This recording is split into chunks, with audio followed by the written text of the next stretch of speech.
Hello and welcome. This is Knowledge for Edge. My name is Abdurrahim. Alhamdulillah, today I have a very amazing guest in the studio with me. Assalamu alaikum wa rahmatullahi wa barakatuh. Naam, Alhamdulillah. Please, I want you to introduce yourself to our viewers. Okay, my name is Suleiman Hayat Tuge. I am from Katsina State, Nigeria. I'm a software engineer by profession, and I've been a lecturer for a very long time. Now, Alhamdulillah Rabbil Alameen. Now, when I hear software engineer and then lecturer, it's a bit contrasting, right? Because being a software engineer, I expect you to be like in the industry and then making all the, if you understand, you understand. But the contract is you are a lecturer. Yeah. How did you come about that? So from the get-go, I actually like teaching people how to do things. Because, okay. One of my first experience with teaching was actually learning from someone. I was in secondary school. I wasn't doing very well back then. Oh, due to, we play a lot back then. Exactly. And then a friend of mine, Ademola Adediran, Yoruba from, I think, South. Okay. I met him and said, come on, teach me how to do some of this mathematics. And from there, I started to understand and I started to learn. And then it became part of me to see that, okay, since I'm learning, why not teach others too? And then with time, that passion grew, and well, I have worked in the industry and I am lecturing too. Okay, okay, Alhamdulillah. So let's look at your, childhood while you were growing up. Like you said, you were not that much of a very, very good student. At some point, you had to seek help from someone. Yeah. Software engineering is a big deal, right? So normally we would expect someone who's not so sound academically from the onset to perhaps settle for something less, So not so good, you sought for help, now you are doing software engineering. How did you come about that? Okay, so when I started my BSc, okay, because one of the challenges we face in Nigeria is that, well, most of Africa is that we have little background back then because we don't have computers back then to actually work with. Very true. Very true. And in secondary schools, the computer labs are limited to certain people. That is true. And children don't tend to experiment. So when I got to university, like any other student, we started our 100 level and we did a course called C++ Programming 1. Okay. And that is the beginning. Now, before the university, who made the choice for you? Making the choice, actually, my dad traveled to Malaysia, and when he came back, he asked me to apply to Malaysia to study any course of my liking. Interesting. Yeah. So you didn't grow up in a household where parents would dictate career choices for you and say, you have to be a doctor, you have to be... That is my mom. Okay. So how were you able to escape that from your mom? Or was she part of what influenced your line of career today? At first, I wanted to be an accountant. Oh, wow. Yeah. Back when I was a kid, most of my dad's friends, so they asked me, you don't want to become an engineer? I tell them, no, I want to become an accountant. Okay. And then when I finished my JS3, going to SS1, my mom said, you're going to science class. Interesting. Now, shout out to all of our moms. May Allah continue to bless them. So now the beauty of it all is that as at that point in time, you will not realize what it means.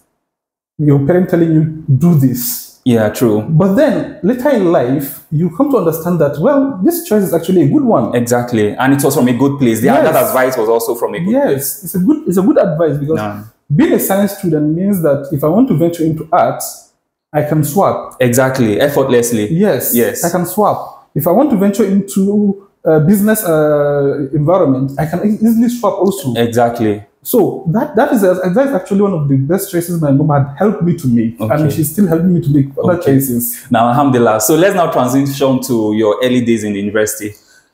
Oh, challenge.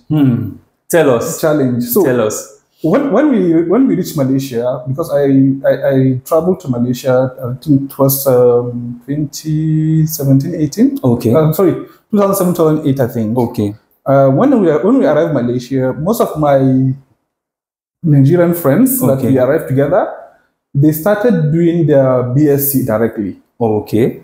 Most of them started doing their 100 level, and then they were... But then when I started, I said, I don't know how this education system is.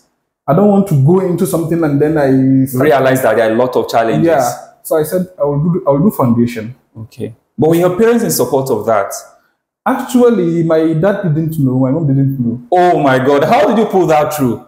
So what I did was I did foundation for like 6 months. Okay. First semester I did foundation, and then I started my degree. Okay.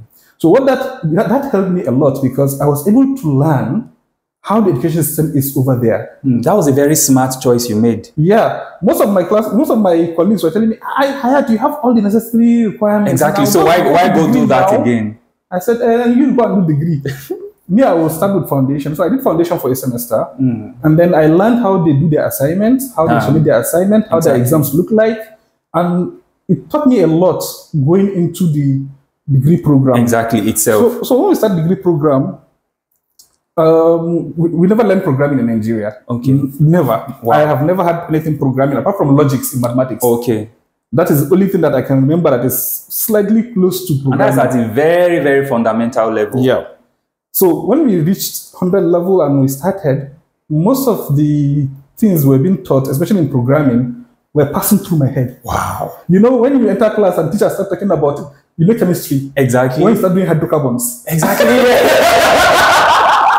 So I thought I was alone when it comes to hydrocarbon in chemistry. So like it was just passing through my head.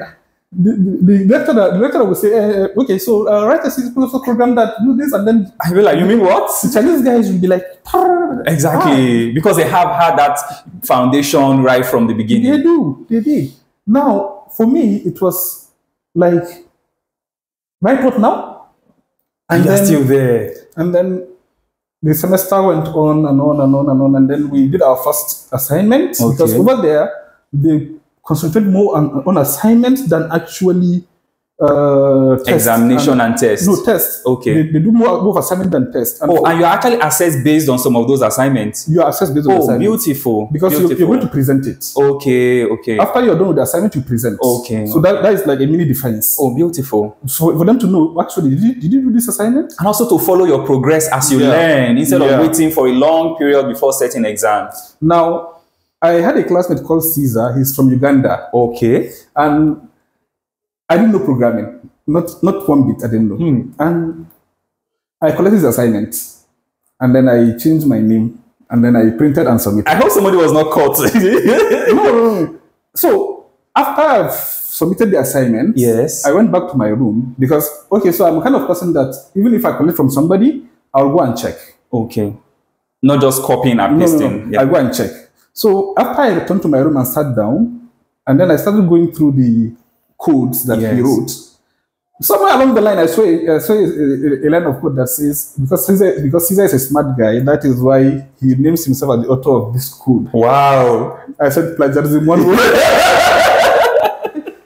Plagiarism 101. And then that made me to kind of felt motivated to learn. I said, this semester is for Caesar, but moving on, Caesar knows my backlight in programming. Allahu Akbar. And that was it, really. Wow. Because I think it actually came from a place that if Caesar can do this, then so can I. And then, before you know what's going on, we did Java 1, and I was dusting many people at the back. Wow. I was dragging an E. And like, so from that time onward, programming became part of me because I dedicated time. Because my school, we usually have a long break. Okay. And how long are we talking about? I think from September,